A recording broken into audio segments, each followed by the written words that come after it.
नमस्कार, आदाब, सत श्री अकाल दोस्तों। आशा करता हूं कि आप और आपके घर पे सब ठीक होंगे। इस देश को जब आजादी मिली थी, एक शख्स ने कहा था कि आजादी के बाद इस देश में कोई भी राजा या फिर महाराजा का शासन नहीं होगा। अगर इस देश को आगे बढ़ना है तो एक कॉन्स्टिट्यूशन और एक डेमोक्रेटिक कंट्री बनानी पड़ेगी, जहां पे कोई भी लड़का लड़की या फिर कोई जातिवाद को लेके कोई भी भेदभाव नहीं किया जाएगा, हर किसी को बराबरी का समझा जाएगा। लेकिन 75 साल हो चुके हैं हमारी आजादी को। आज भी ऐसे कई छोटे से गांव है या फिर आप बोल सकते हैं कई डिस्ट्रिक्ट है जहां पे छोटे कास्ट वालों के साथ आज भी मर्डर, रेप और उन्हें जिंदगी में कभी आगे बढ़ने नहीं दिया जा सकता। ऐसी ही घटना है हमारे राजस्थान में, जहां पे 9 साल का लड़का है। मैं आपको बता दूं, अगर 9 साल का लड़का है उसके अंदर कितनी नादानी या फिर आप बोल सकते हो कितना बचपना रहा होगा। ऐसे कई स्कूल है आज भी इंडिया में, या फिर कई मंदिर है जहां पे दलितों को या फिर जो लो कास्ट लोग हैं उन्हें मंदिर में जाके पूजा करने नहीं दिया जाता, या फिर जो स्कूल्स है वहां पे जो ऊंचे कास्ट वाले बच्चे हैं उन्हें चटाई पे या फिर कारपेट पे बिठाया जाता है, और जो कम जात वाले बच्चे हैं उन्हें जमीन पे बिठाया जाता है जहां पे धूल और मिट्टी हो। मतलब आप समझ रहे हो, बचपन से ही एक ऐसा बच्चों का ग्रुप है जहां पे आप बताते हो उन्हें बचपन से कि आप ऊंची जात वाले हो, और एक ऐसा बच्चों का ग्रुप है जहां पे उन्हें समझाते हो कि आप छोटे समाज से बिलोंग करते हो। मैं आपको बता दूं, अगर आप कोई लोअर कास्ट में पैदा होते हो तो आपको कोई हक नहीं बनता कि आप किसी के सामने झुके, और आप अगर कोई बड़े कास्ट से आते हैं या फिर उनसे वो उस कम्युनिटी से बिलोंग करते हो, आपको कोई हक नहीं बनता कि आप कोई लो कास्ट वाले को कभी जिंदगी में आगे बढ़ने ना दे। मैं एक इंसान होने के नाते मैं कभी किसी को हक या फिर मैं बोलना चाहूंगा कि आप भी ऐसा कोई कदम ना ले जिंदगी में कि आप कोई इंसान को हमेशा झुका के रखे या फिर उसे दबा के रखे, कोई कम्युनिटी को इतना नीचा समझ ले कि वो कभी जिंदगी में आगे बढ़ ही ना पाए, क्योंकि आपको किसी ने भी हक नहीं दिया है। ना ही इंडिया के कॉन्स्टिट्यूशन ने हक दिया है, ना ही कोई जाति धर्म ने आपको हक दिया है कि आप किसी को दबा के रखें। ये जो बच्चा है इंदिरा, ये 9 साल की उम्र है इसकी, इसने अपने ही स्कूल में एक जो बड़े जाति लोग के लिए एक मटके में पानी रखा जाता है, या फिर आप बोल सकते हैं हर एक स्कूल में जो बच्चे हैं वो ऊंची जात वाले एक मटके से पानी पीते हैं, और जो कम जात वाले हैं वो एक पानी का जो टंकी होता है या फिर आप बोल सकते हैं वाटर टैंक में, उससे जो नल निकलता है उधर से पानी पीते हैं। मतलब आप समझ रहे हो, जो ऊंची जात वाले हैं वो एकदम साफ सुथरा पानी पी रहे हैं जो मटके में रखा है, और जो कम जाति वाले हैं वो सीधा डायरेक्ट टंकी का पानी पी रहे हैं जिसमें कीड़े हो सकते हैं या फिर वो बच्चे बीमार हो सकते हैं, उधर का पानी पीते हैं। इस नादान बच्चे का नाम है इंदिरा, और इसने गलती से या फिर आप बोल सकते हैं एक बचपना था उसके अंदर, उसने एक ऊंची जात वाले के लिए जो पानी रखा था उधर से उसने पानी पी लिया। जब टीचर ने, उस स्कूल के जो टीचर ने उसे देखा तो उसने उसे इतना मारा कि वो आप बोल सकते हैं कि अधमरा बन चुका था, या फिर उसे उसकी जो हालत थी वो बहुत ही गंभीर हो चुकी थी। इंदिरा की जो हेल्थ कंडीशन थी वो पहले से थोड़ी सी खराब थी, लेकिन उसके जो स्कूल के टीचर ने उसे इतना मारा कि उसकी जो कंडीशन थी, हेल्थ कंडीशन थी, वो बहुत ही बढ़ गई, या फिर आप बोल सकते हैं वो इतना बीमार पड़ गया। उसने अपने मम्मी या फिर आप बोल सकते हैं घर वालों को जाके बताया कि उसे उसकी तबीयत ठीक नहीं लग रही है, उसे हॉस्पिटल लेके जाया। जब उसे हॉस्पिटल लेके जाया गया, उस हॉस्पिटल ने उस बच्चे को या फिर आप बोल सकते हैं घर वालों को अहमदाबाद भेजा ताकि वो वहां पे उसका अच्छे से इलाज हो सके। 13 अगस्त को उस बच्चे की डेथ हो गई, जहां पे आप अगर मैं उनकी फोटो बताऊंगा, आप उसकी आंख में देख सकते हैं। एक आंख इतनी बड़ी हो चुकी है कि मैं बिलीव नहीं कर सकता हूं कि एक छोटे से बच्चे को, आप समझ रहे हो, इस 75 साल में अगर आप इंडिया साइंस में, अगर आप टेक्नोलॉजी में इतना आगे बढ़ चुका है, हमारे पड़ोसी और जितने भी कंट्रीज होंगे उनसे अच्छा तो हमारा हिंदुस्तान। एक ऐसे चीज के लिए एक बच्चे का मर्डर किया जाता है या फिर उसको इतनी बुरी तरह मारा जाता है कि उसने सिर्फ पानी पीना चाहा ऊंची जात वालों के जो मटका होता है उसकी वजह से। ये जो इंसिडेंट हुआ ये 15 अगस्त के पहले हुआ, तो ये जो न्यूज थी वो इतनी फैल गई कि लोग जो बड़े बड़े सिटीज में हैं, जो अच्छा एजुकेशन मिल रहा है लोगों को, वो कभी बिलीव नहीं कर पाते कि इतने छोटे बच्चे को सिर्फ पानी पीने के लिए मारा गया। आप समझ सकते हो, अगर ये इंसिडेंट अगर आपके घर पे, मेरे घर पे हुआ था, तो मैं जिंदगी भर ये बर्दाश्त नहीं कर पाता कि मेरे बच्चों को इसलिए मारा गया क्योंकि वो किसी और के मटके से पानी पी रहा था। ये बहुत ही बुरी खबर है। मेरे हिसाब से अगर आप ऐसे दंगे या फिर आप बोल सकते हो ऐसा मर्डर या फिर जातिवाद पे जो दंगे होते हैं हमारे हिंदुस्तान में, तो हम लोग कम से कम 10 साल पीछे चले जाते हैं, जहां पे हर कोई बड़े कंट्रीज अगर आप देख रहे हो तो इतना डेवलप हो जा रहे हो साइंस और टेक्नोलॉजी में। और इस घटना के बाद वो पूरे जिले में, जालोर डिस्ट्रिक्ट है, वो पूरे डिस्ट्रिक्ट में पुलिस ने इंटरनेट बंद करवा दी ताकि कोई भी फेक न्यूज या फिर आप बोल सकते हैं कोई भी जातिवाद के दंगे ना हो या फिर किसी और का मर्डर ना हो, इसलिए उस एरिया के जो इंटरनेट थी वो बंद करवा दी। हिंदुस्तान की पूरी जनता ये डिमांड कर रही है ताकि वो जो स्कूल का जो टीचर है उसके खिलाफ सख्त से सख्त कार्रवाई की जाए। और जो टीचर है उनका नाम है छैल सिंह, जिसकी उम्र 40 साल है। उन्होंने इंदिरा के जो परिवार है उन्हें 2.5 लाख का घूस भी या फिर आप बोल सकते हैं रिश्वत भी दिया है ताकि वो केस वापस ले ले। दलितों को अगर मारे या फिर उनका रेप करे तो उन्हें कम से कम 15 से 20 साल की सजा होनी चाहिए। ये हिंदुस्तान में ऐसा पहला केस नहीं है। ऐसा 3-4 हफ्ते पहले एक केस था जहां पे एक दलित या फिर आप बोल सकते हो कम जाति वाले लड़के को इसलिए मारा गया ताकि उसकी जो मूछें थी वो ऐसे ऊपर थी, जैसे चंद्रशेखर आजाद जी की होती है, हमारे फ्रीडम फाइटर, उनकी जैसे मूछें थी वैसे ही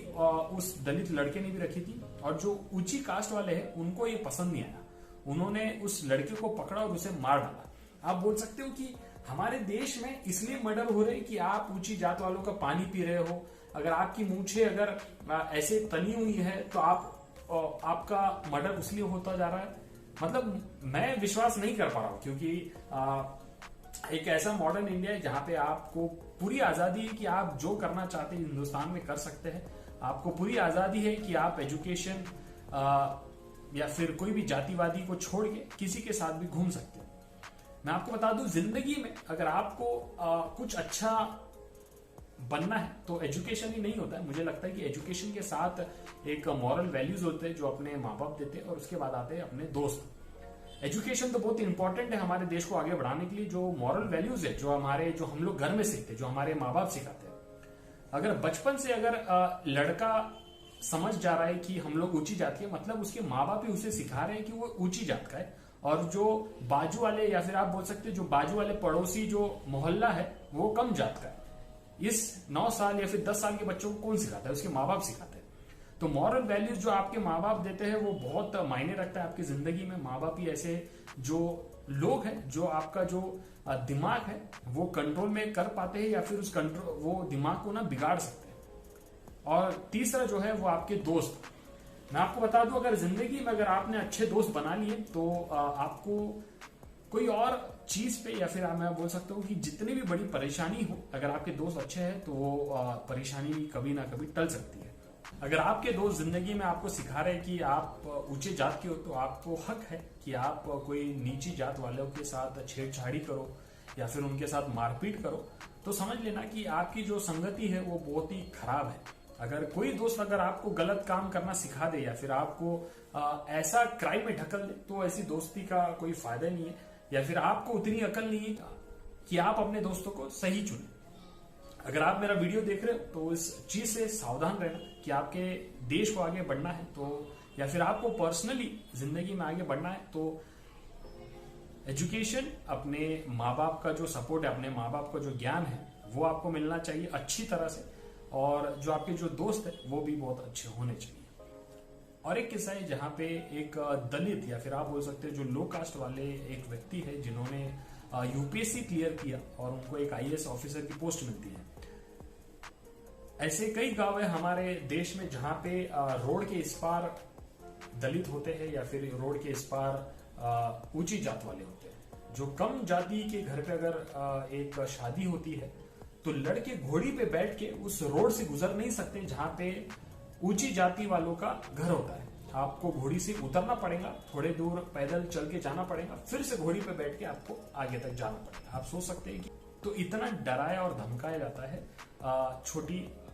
या फिर आप बोल सकते हो कम जात वालों को। जब ये आईएएस ऑफिसर बन गए, इनको कम से कम 60 या 70 पुलिस वालों ने प्रोटेक्शन दिया था ताकि उस एरिया में कोई भी ऊंची जात वाला इनके ऊपर अटैक न करे। अगर इस टाइम पे अगर प्रोटेक्शन नहीं दिया जाता एक आईएएस ऑफिसर को और उनके ऊपर बाय चांस हमला हो जाता तो ये हमारे इंडिया पे बहुत बड़ा धब्बा लग जाता है कि आईएएस ऑफिसर एक इतनी हाई ग्रेड आप बोल सकते हैं, या फिर इसको बनने के लिए आपको दिन रात मेहनत करना पड़ता है, और आपको पता चल रहा है कि आपके ऊपर ही अटैक हो रहा है। तो इससे बुरी बात कभी इस इंडिया में हो नहीं सकती। दलितों को पहले से ही सिखाया जाता है या फिर जिंदगी में एक ही सीख दी जाती है, अगर उनको जिंदगी में काम करना है तो आपको सिर्फ नाली साफ करनी पड़ेगी, आपको गटर साफ करना पड़ेगा, या फिर आपको किसी इंसान की गंदगी साफ करनी पड़ेगी। मैं आपको बता दूं, अगर आप उस घर में या फिर दलित घर में पैदा होते हो, अगर आप 20, 30, 25 साल के बन जाते हो, आपको कितना बुरा लगता है कि आप ऐसे घर में पैदा हुए जिनके माँ बाप, जिनके पूरी खानदान, मैं आपको बता दूं 4 से 5 जनरेशन सिर्फ गंदगी साफ कर रही है इस हिंदुस्तान की। इतनी बुरी हालत है, या फिर इतनी बुरी हालत हो गई है हमारे हिंदुस्तान के दलितों की। लेकिन मैं ये एक बात बता सकता हूँ कि जब से बाबा साहेब आम्बेडकर हिंदुस्तान में आए हैं, या फिर आप बोल सकते हो जब तक हिंदुस्तान में कॉन्स्टिट्यूशन लिखा गया था उनके द्वारा, तो दलितों की जो लाइफ है वो थोड़ी सी सुधरी है। लेकिन आजादी से पहले हमारे हिंदुस्तान में कई बार दलितों के साथ नाइंसाफी हुई है। लेकिन जब से बाबा साहेब आम्बेडकर हमारे हिंदुस्तान में, या फिर आप बोल सकते हैं एक फरिश्ते की तरह है, जिन्होंने दलितों को बहुत सहारा दिया और उनको एक अपनी हक की लड़ाई लड़ना सिखाई दिया। तो दोस्तों, आशा करता हूं कि आपको ये वीडियो पसंद आया होगा, क्योंकि ये वीडियो को बनाने का मेरा एक ही मोटिव था कि मैं एक आवाज उठाऊं उन लोगों के लिए जिन्होंने दलितों के साथ इतनी नाइंसाफी की है, और उन दलितों के साथ खड़ा रहूं जिनके साथ नाइंसाफी आज भी हो रही है। अगर आप ये मेरा वीडियो देख रहे हो तो इस वीडियो को लाइक, शेयर, कमेंट और सब्सक्राइब कीजिए, ताकि ये ज्यादा लोगों तक पहुंच सके। और अगर आपको जातिवाद से, या फिर अगर आप बोल सकते हो कि आपका धर्म हमेशा किसी और धर्म से बड़ा है, तो मुझे लगता है कि आपको गलत सिखाया जा रहा है, या फिर आप एक गलत संगत में। अगर आप हिंदुस्तान में रह रहे हो, अगर आप हर जाति से अपनी दोस्ती रखेंगे, या फिर हर जाति वालों के साथ उठना बैठना करेंगे, तो आप उस रिलीजन से आपको प्यार हो जाएगा, या फिर आप बोल सकते हो उस रिलीजन को आप रिस्पेक्ट करने लगेंगे। क्योंकि हमारे इंडिया में इतने कई लोग हैं जो हमेशा ये सोचते हैं कि वो एक ही कम्युनिटी में रह जाते हैं, ताकि उन्हें कभी मौका नहीं मिलता कि वो किसी और कम्युनिटी के बारे में जाने, या फिर उनके कम्युनिटी के उनके जो दोस्त है वो उनके बने। तो दोस्तों, आशा करता हूं कि आपको ये वीडियो पसंद आया होगा। इस वीडियो का एक ही मोटिव था कि मैं एक आवाज उठाऊं उन दलितों के लिए जो कि आज भी सह रहे हैं, जिनके साथ आज भी नाइंसाफी हुई है। इस वीडियो को देखने के लिए आपको बहुत बहुत धन्यवाद। अगर इस वीडियो में अगर कुछ इन्फॉर्मेशन छूट जाए तो आप बेफिक्र होके मैसेज कर सकते हो, या फिर कमेंट कर सकते हो कि अगर मैंने कुछ वीडियो में छूट गया हुआ। मैंने कुछ हफ्ते पहले ही एक इंस्टाग्राम पेज खोला है, आप उस पेज को फॉलो कर सकते हो, ताकि आपको हमेशा एक अपडेट मिलता रहे, और आप हमेशा एक ऐसे क्राइम स्टोरी से वाकिफ हो जो आपको कुछ सीख दे, और आपको एक ऐसे क्राइम के बारे में पता चले जो हमारे इंडिया में हो रहा है, बहुत ही नादान, या फिर आप बोल सकते हैं एक ऐसे छोटे कम्युनिटी, या फिर जो इंडिया को इस मर्डर या फिर इस चीजों से कभी गुजरना नहीं चाहिए, अगर हमें हिंदुस्तान को आगे बढ़ाना है तो दोस्तों, इस वीडियो को देखने के लिए धन्यवाद।